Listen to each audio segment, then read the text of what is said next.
Welcome to Talk Time with Max Contact, the podcast where we talk about the latest contact center and customer experience, industry news, and insights. Join us as we welcome industry experts, discuss actionable strategies you can apply to your business, and help professionals like you on your path to long-term career progression and success. I'm your host, Sean McIver. Welcome to another episode of Talk Time with Max Contact. I'm your host, Sean McIver, and I'm joined today by Mike Aoki, president of his own consulting firm, Reflexive Keynotes. Specialising in helping small to mid-sized businesses, Mike offers bespoke customer services and sales training via both on-site training and webinars, as well as serving as a keynote speaker and a panellist at various events. With over 20 years of experience in customer service, sales, and management, Mike brings practical examples to his workshops and speeches, leading to improved sales outcomes and increased client satisfaction and loyalty. His expertise has been sought by notable clients such as Equitable Bank, Miele, and Community Trust. And he's also been featured in publications like The Globe and Mail and Contact Center Pipeline magazine. Have I missed anything there, Mike? No, that sounds good, Sean. And thank you for having me on your show. I appreciate it. No problem at all. Thank you for making the time to join me today. I'm going to dive straight in, and this is a particular topic that's of particular interest to myself because I've been on the front lines as a user, as an agent supporting customers. One of the things I always found within the contact center was that there are a wide range of personality types within a contact center, as with any business. But when it comes to frontline agents and team leaders, there are soft skills that I see as being kind of almost mission critical soft skills. Would you agree with that statement? And if so, kind of what do you find those soft skills are that you really look for in terms of creating something that's a positive and memorable interaction for a customer? Well, that's a really great question, Sean. And I love the fact that you began as a contact center frontline agent. I did as well.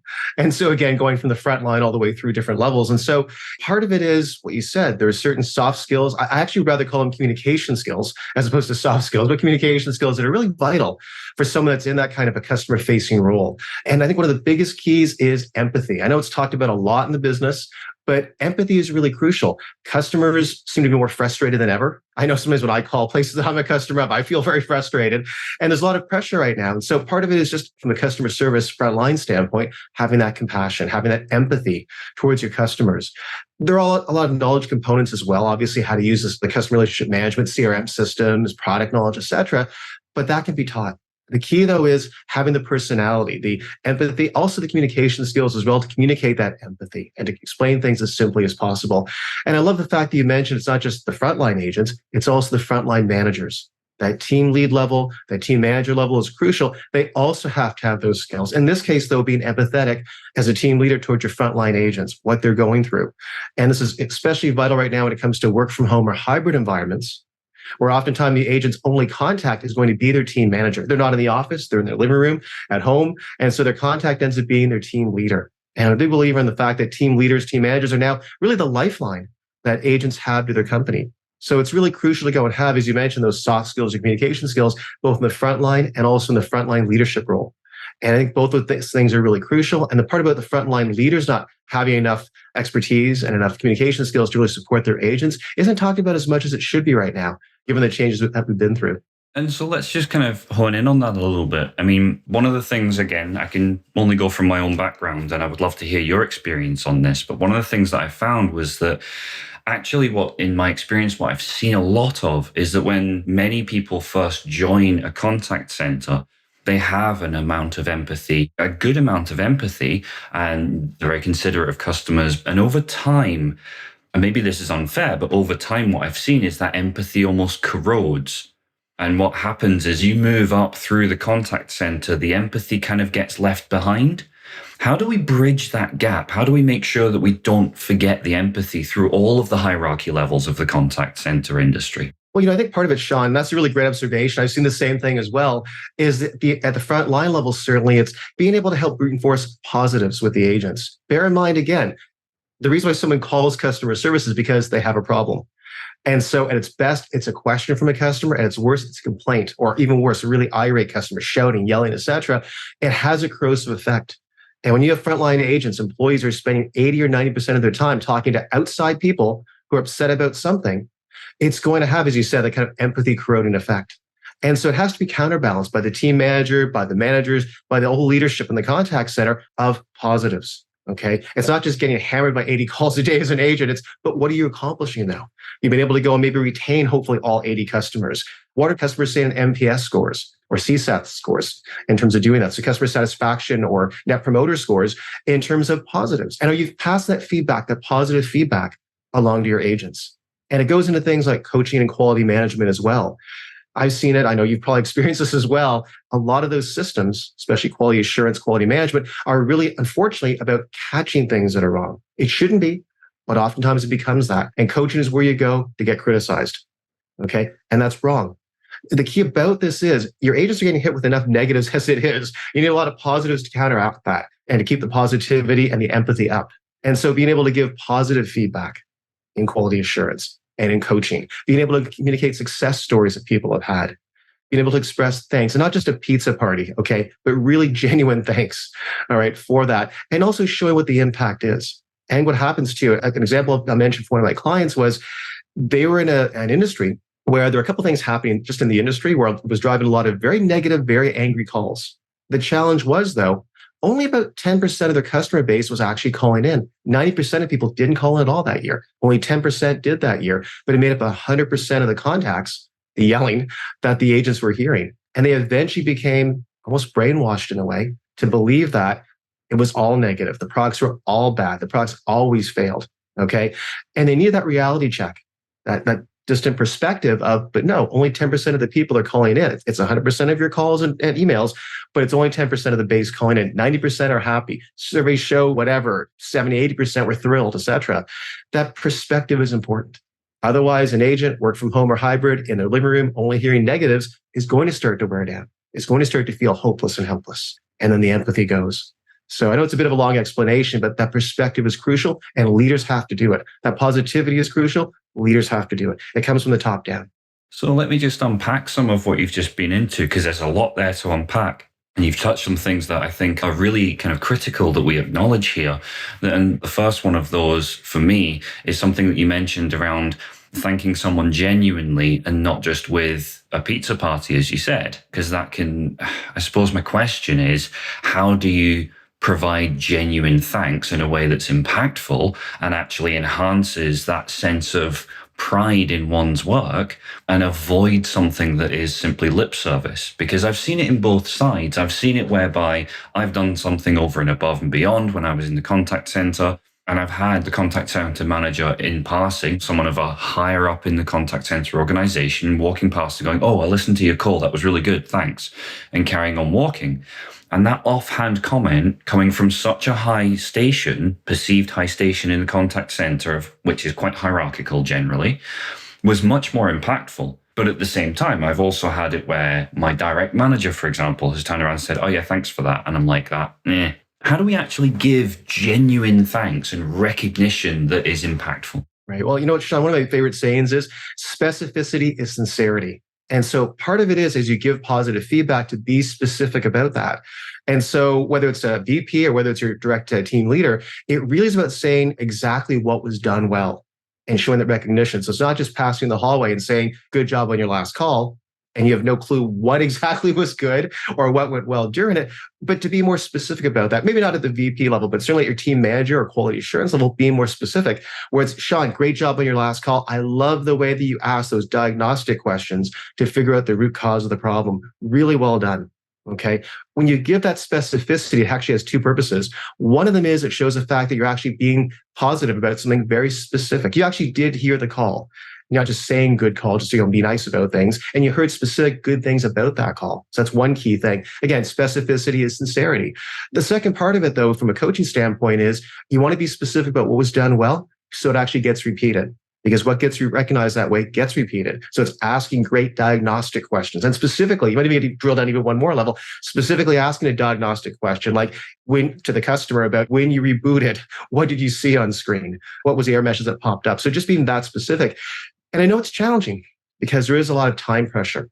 even from a team lead level or quality assurance coach's level, as far as how much they can do in a half hour, hour-long coaching session. But you know what? The specificity is crucial. It's going to show the sincerity, the genuineness, and it's going to give genuine coaching points so that the person can actually repeat those great things over and over again. People get tired of hearing platitudes. Hey, great job, terrific, way, really wonderful. Feels good once. You know what? After several months or a year, it falls flat. It's got to be genuine, like you said. And I think it's interesting because the phrase that you've mentioned there, specificity, I think I really like the fact that that can be both constructive, shall we say, as well as complementary. It can work in both directions, so it can apply universally to coaching. And I think that that's a really, really nice phrasing to use in terms of that. Yeah, I really like that. I want to touch on something else that you mentioned as well, and that was around conflict resolution. Now, for me, conflict resolution, I'll give you a very little bit of background here so you've got context. I worked in a department for a utility company where customers were calling up, and the only purpose of their call was to reduce their service levels. Whether that was through negative experience, whether that was through budgetary concerns, that was the nature of every call that we received. And as a result of that, conflict resolution came into it quite a lot. It's an inevitable part of that customer experience. And I guess, what am I even asking here? What strategies can we apply for frontline agents and team leaders to balance the need to assist and provide excellent customer service with still needing to assert a position the business has? We can't give every customer free everything all the time, always. There has to be a break point. And how do we identify that? How do we go about ensuring that we are allocating effort as necessary in that sense? Right. Well, you brought up a really good point, Sean, in the sense that you're obviously balancing, or customer service people are balancing two different parameters, which is what's best for the business and what's best for the customer. Ideally, they're the same. Ideally, they overlap perfectly. In reality, they may not sometimes. And so there is a negotiating part there. Part of it is an educational process from the management through the team lead through the agent in terms of what are some of those parameters. So what is that kind of minimum level where you really can't go any lower? Where you're giving away the store, for instance, and you can't go any lower than that. What are cases for exceptions that might take place with that? But more importantly than that, what are some alternatives? It's really difficult if you're asking agents on the spot to make up their own policies or their own procedures. There has to be some parameters in there and some suggestions in terms of what else they can offer. So for a customer that fits a certain profile, what's a fallback position? What is an offer you can make? What are the exceptions for that? There should be some guidelines. And not to say like hard policy procedures or floors, but guidelines in that sense. And a guideline isn't just saying, Sean, you cannot go lower than $10 an hour or whatever, a kilowatt hour or whatever it is. It's got to be more than that. Why can't you? What else can you do? Are there any special corporate programs for low-income earners or people that are on assistance, et cetera? Are there any fallbacks? It has to be more nuanced, more complex than that. Because just giving a blanket rule without telling people why and what they can actually say to customers leaves the agent on the spot.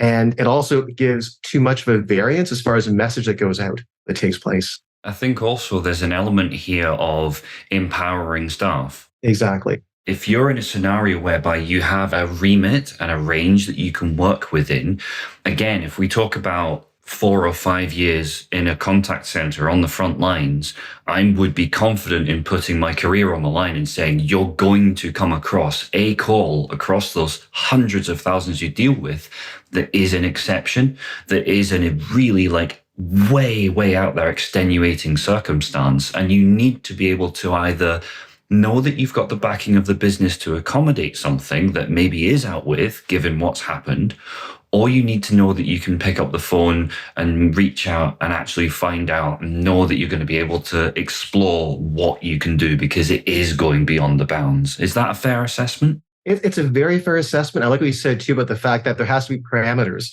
in terms of a range of what people can do. And it's funny too, I find at a management level, there's a fear that if we empower agents and let them give, say, X number of credits or X dollar value of credits per day, per hour, whatever it is, they're going to give away the store. The funny part is this, though, typically, because agents understand the product well, they know what the parameters are, for the most part, they'll tend not to give away too many credits. It's usually, I find, the managers and directors that tend to give 1 month free service, things like that, because they don't know what else to negotiate on. in doing that. And a real life example I'll give you is one contact center that I was involved with. The fear was if we empower the frontline agents, okay, to go and give away modest credits for customer service issues, they'll give a lot away. The reality was it turned out that when they were empowered, they actually gave away less than what the managers were giving away per customer. Okay, because again, the agents knew about that. Some agents were just like, no, there's other ways to do it besides giving money away. And even though they weren't penalized or anything, they're within their boundaries, they tend to shy away from giving too many credits in terms of doing that. So empowering your agents, as long as they're properly trained on how to make those decisions, they won't give away as much as your directors and VPs are afraid they're going to give away. So that's one key thing. The second thing that I love that you mentioned too was either empowering your agents or having some kind of an escalation process before giving a damaging no of some kind. Because now with social media, there's a huge reputational risk. And that one exception per month, per year, it can blow up badly in social media.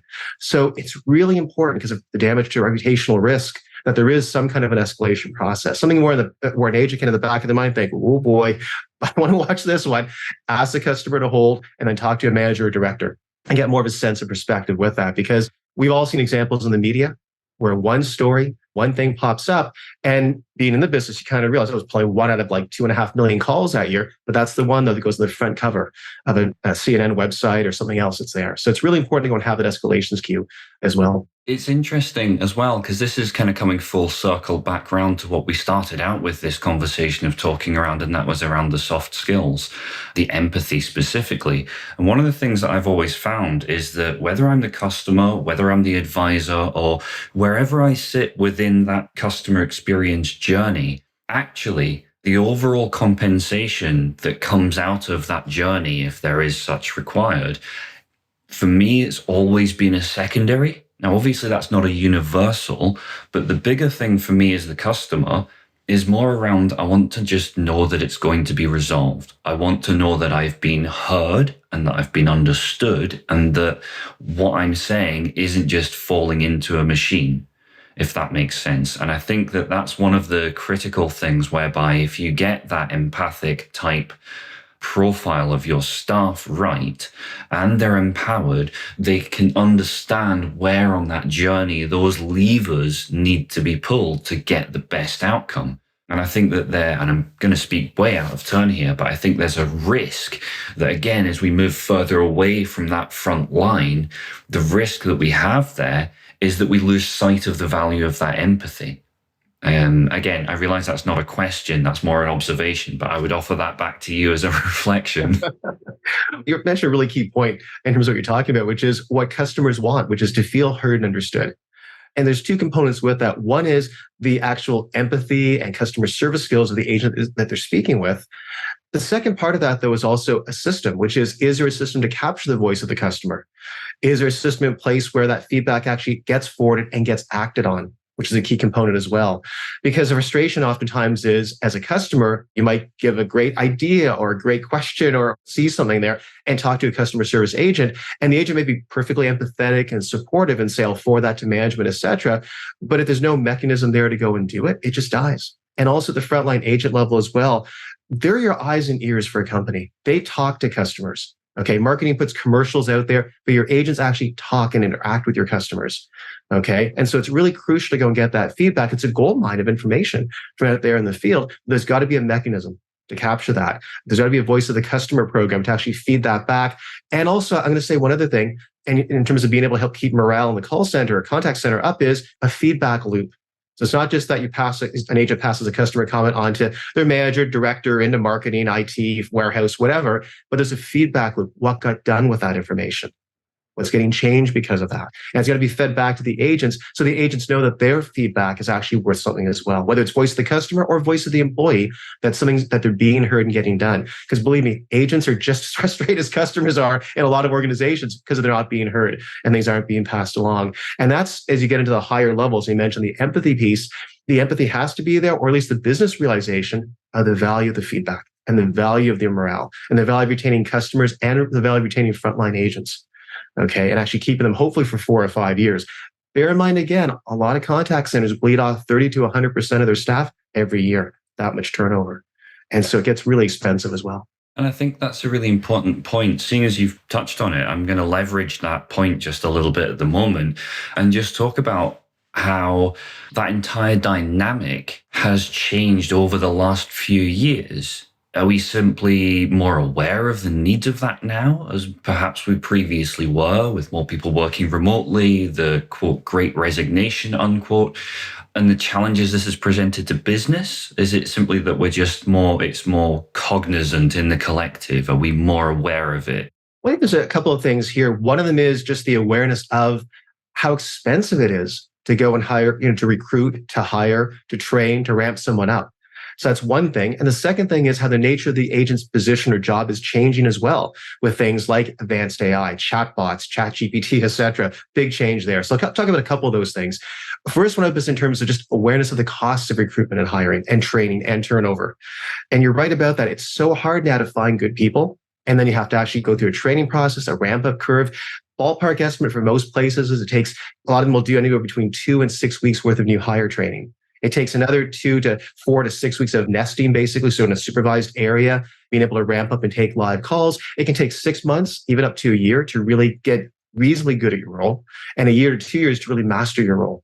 And yet, if you're bleeding off 30 to 100% of your staff in that first year, you're winding up with a contact center where half of the people are so brand new, they're not really that productive, and they're making mistakes, and they're driving a lot of issues with incorrect information given out and badly handled calls, et cetera. And again, it's not their fault, but it's just that's how a lot of systems are run. And so there's a damage to that in terms of doing that. And again, I don't give it too much, I won't say who, but I know one company that's out there, they've estimated the cost of replacing a person. And they're very there's a big technical ramp up curve because it's in a high tech industry, but they've estimated that to replace one person, your loss of productivity when one quits and you replace one with a ramp up and training is almost $75,000. Okay. That's the loss to recruit, to hire, to train, to get them to a spot where they're very productive. If you lose one veteran and you have to ramp up, it takes 9 months to really get them good or a year to really get them good, you probably lost about $75,000 in overall cost to do that. Okay.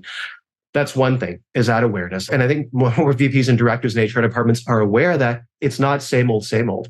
It really is important to go focus on that. The other analogy I'll give is this. If you were running a product and you were losing 30% of your customers every year, you'd be panicking, okay, over that and doing everything you could to retain those customers. Yet in a contact center, it's like, 30% turnover, that's not bad. No, it's really bad, okay, in terms of doing that. And it is possible to reduce it. I have seen some contact centers have got it down as low as 9% turnover per year and mostly internal promotions, okay? But they did it, though, by having the proper environment of positive coaching, positive reinforcement, of growth and career pathing, of being able to go and they pay pretty well too in doing that. So they've been able to help make that a lot better. So it is possible to go and do. The second thing I'll mention too is the part about why it's so important, even more important how to retain good people, is because of things like ChatGPT and other advanced AIs and chatbots. They're able to go and take a lot of the basic calls. How late is your store in Toronto open tonight? Where do I ship back this product for a return? Those routine things now chatbots can do. And so what's happening is that your skill set level for agents is moving up, becoming more senior now. You're looking for qualities now, such as advanced empathy, advanced negotiation skills that you wouldn't have even considered asking for 10 years ago or even 5 years ago. But along with that raise in skills comes a rise in salary, hopefully. Okay. Definitely a rise in terms of trying to find really good people and retain them. So that's also driving that as well. So a couple of things that hopefully help with that perspective. Yeah, absolutely. And I want to, again, you keep teeing up my next kind of point really well. So thank you for this. This is great. We're in the advent of AI and ChatGPT and generative language. And that is a spark that is just waiting to catch fire at the moment. And there's a lot of conversations happening around the future of the contact center. And on some hands, we'll see it'll be the collapse of the industry because everything will move to AI and generative language and it'll all be done by bots. On the other hand, some areas are also saying, well, yeah, but look at the uptake of email. Email's been around for how long? And yet 80% of our contact center traffic is still calls. Therefore, actually, no, that's not going to be the case. How do you see the next few years going, I suppose, on that scale? And how do we do that in a way that is still preserving that customer experience centric focus? Right. Well, I think a lot of it will be driven in terms of what customers want. And some customers will go for chatbots, for instance. They want a quick answer. They don't want to talk to a person. They'll end up talking to a chatbot really quickly or asking a question, getting a written answer back and thinking, wow, that's great. And that'll be it. There'll be other people too. And again, there's some demographics involved as well. Okay. So typically, again, if you look at, say, Gen Zs, younger millennials, they actually prefer to go and interact with a chatbot or do web self-service. They don't want to talk to a person necessarily unless it's a really complex issue. But if it's just, how late is your store in Toronto open tonight? They just want to get that very quickly off a website, or what address do I need to go and send this back to, and get the address from a chatbot. You will find as well too other demographics. And again, not to stereotype, everyone's different within every demographic, but typically older demographics, looking at boomers, for instance, Gen Xers, et cetera, they may want to go and still talk on the phone to somebody to go and do it, and not necessarily want to interact through a chatbot. So there's some generational issues that are there, okay, in terms of doing that. I'll give you a great example from the banking industry. So if you look, I remember being in banking 30 years ago, working in a bank branch and being told now with automated banking machines that within 10 years, so by 2000, there wouldn't be any more bank branches. Everybody would just go to machines and go and do it. And of course, now if you look, there's still a lot of bank branches around, and they're still full at times in terms of doing that. So some folks will always want to go and have that human touch. I think the changes will be a couple. One of them is, I think, that typically calls are typically done now by, and interactions that are done by tier 1 agents. Quite a bit of that can be done by chatbots, especially as they get more sophisticated. And so I think some of the skill demands will be for more agents in terms of having more tier 2 type skills, more second level skills. So again, advanced negotiation skills, more empathy, et cetera, more higher problem solving skills. So I think it'll be a bit more of that migration taking place in terms of doing that. But I think in terms of overall volume too, ChatGPT and other AIs, it really opens up a lot more volume for people. And so it may not be a case where you end up with, just to give a round number, 100, 1,000 interactions a day, and ChatGPT will do like 900 out of the 1,000, and you only need like one agent now to answer 100 calls. It may end up being that in terms of doing this. Now, with customers being able to access a lot more answers faster, you might have 2,000 or 3,000 contacts. Okay, with maybe say out of 3,000, 2,500 now going through advanced chatbots, 500 going through live agents. So again, it does kind of change things, but I don't see the drastic kind of the end of human contact centers taking place along with that, because folks will either always want to talk to some folks will always want to talk to a live person. All folks with complex issues, with emotional issues, with non-standard issues that the chatbot can't solve, will still have to go and talk to a live person eventually. So it'll be demands. But I do think it will involve a lot of upskilling in the contact center. And so it's a bit of a round and long answer, but still, that's kind of where things kind of look right now anyway. Yeah, and I think that feeds in to I'm conscious of time, and there's a couple of other things I want to touch on.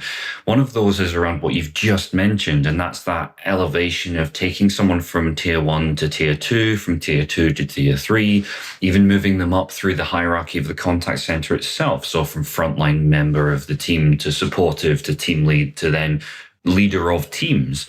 And I suppose my question there is, within the work that you yourself do around provision of training, I suppose, are there common threads that you feel are missing?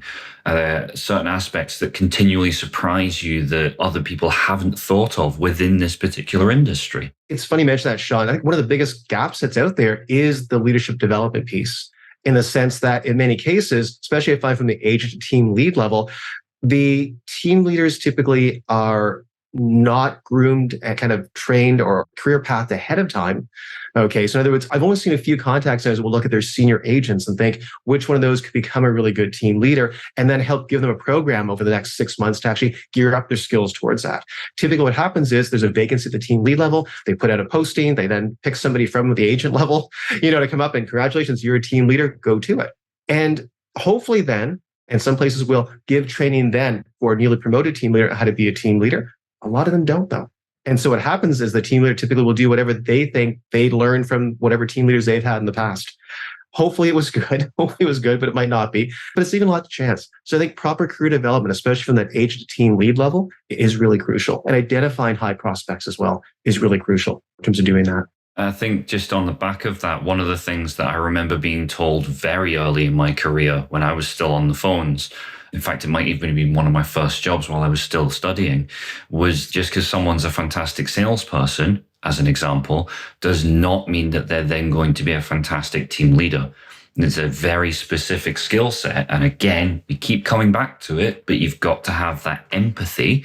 And to stereotype for the purposes of illustration, if you've got someone who's exceptional at sales because they really go for that target and they really go for forgive the phrasing, but they're out for blood, they go for the kill, they really need to get those numbers. I can see environments where that could actually be really damaging in terms of moving someone into a team lead or leader of people because it's a different skill set there. And I think that's something that I've seen previous roles. That's something that can lead to challenges. Well, and I've seen the same thing as well. Having trained salespeople, you're right in terms of that. And again, an individual salesperson is rewarded because of their individual sales or individual initiative, right? Their ability to go and actually go out and get that sale. But again, being the manager is completely different. So you mentioned empathy, leadership skills, but also organizational skills. Again, salespeople are notorious for not doing their paperwork or submitting receipts, expense reports, et cetera. It's a cliche that we've all done in sales. But as a manager, the person actually has to get those things, produce the reports for your higher ups, a lot of bookkeeping, a lot of trend analysis, right? Things like that. So it's a very different skill set. And the same too in a customer service contact center, where again, you're asking a team leader or a manager to have a very different skill set now than they had as a frontline agent. And so again, part of it is just being able to recognize what do you want in your leaders and what are you looking for? And then who has the potential to grow into it? Because not everyone does. And also some of your best agents might be happy being an agent and not wanting the hassle of looking after 14 other people's exceptions and escalations and cases, et cetera. And that's okay too. Not everyone has to get promoted and not everyone wants to get promoted. So it's also important as in environments where you do have a lot of progression or career pathing to also say, if you're happy where you are, that's okay too. You don't have to do it. Because I've seen some environments there where some folks are happy with what they do. They've got lots of great concerns or things that they love to do outside of work. And they just want a steady paycheck and a very sort of manageable role. And they don't want any more of that. And they feel pressured to have to say, yes, I want to go to marketing in 2 years. That kind of thing. It's like, it's okay to say you're happy with where you are too. And that's fine too. So again, just a perspective and some balance there about career progression. I agree entirely with that. I think there's this expectation of progression on all sides. And I think it's important to recognize that work-life balance is hugely critical. And there's nothing wrong with promoting a work-life balance and saying, do you know what? If you haven't got that desire or you don't have the requirement in your life to progress onwards, that's no problem at all. But that doesn't mean that we can't still continue to support you to be an absolute superstar of a frontline member of this company. Yes, definitely. There's one last thing that's a bit of a left field one here. We've kind of centered around empathy as a kind of that's been the tent pole for this conversation. And we talked about things that can corrode empathy. One of the ones that I just wanted to talk around is some of those other tent poles within the contact center. The tools, the systems, the processes, those things can all be corrosive to empathy. I just wondered if you wouldn't mind closing out by kind of just talking around preservation of empathy through that lens, if that's okay. Okay, certainly, definitely. So part of a leadership role is being able to provide your frontline with the right tools and tools that help them do their job. One of the challenges are, of course, legacy systems, old billing systems, incompatible systems. I saw one example where a company grew through mergers and they happened to inherit the billing systems and CRM systems of a number of different merged companies. And so it was just awful for the agent because I sat next to them and they had over 20 screens to look at. They had to ask a customer about their account number, and there were different formats for the account numbers based upon whatever merged company was from, and then they had to find the right system. So it might be, Sean, you call and ask what your account number is. I might even have to ask you, if you don't mind me asking, 6 months ago, what company were you dealing with? And then find the right one of those particular apps or 20 apps or screens. And, that ABC company, that we bought them 6 months ago. That's the 9-digit format, okay, with the letters at the end. Okay, now I got your account. And they're all different policies, different procedures. The problem is, though, you're asking your agents to spend more time babysitting their tech systems than they are talking to a customer. And the empathy goes right out the window in terms of doing that. So part of the role from a leadership perspective is being able to streamline that, giving the right tools. Perfect example I'll give you is for knowledge management systems. Okay, a lot of knowledge bases, they'll tend to have written text articles that read almost like small novels, okay, for information. And you can't search at a granular enough levels to really find that specific paragraph or sentence that you need. And so it ends up being really cumbersome for agents. Flip side of that is there's some really great systems out there where you can actually cue in specifically what you're looking for, and it'll bring up just the one sentence that you need, or a flow in a visual flowchart process. So not 5 paragraphs, but 5 bullet points with arrows and even a little bit of a flowchart for you. So it's much easier for the agent to answer those questions.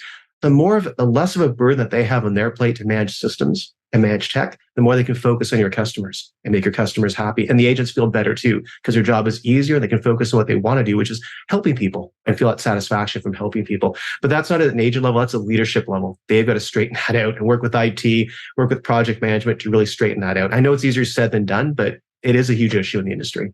Agreed. And I think that for me, just to kind of close that out with my own thoughts, is that that's why promotion from within up the hierarchies is so critically important. The further you are from the front lines, the further removed you are from those experiences. And if you've not got that feedback loop, as you mentioned earlier on, you're not going to be hearing those things as being challenges. And that's going to be the silent killer of empathy, I suppose, is one way to frame it. Right, exactly. I'm conscious of time. Unfortunately, I could continue talking to you for another half an hour. I won't do that to you, don't worry.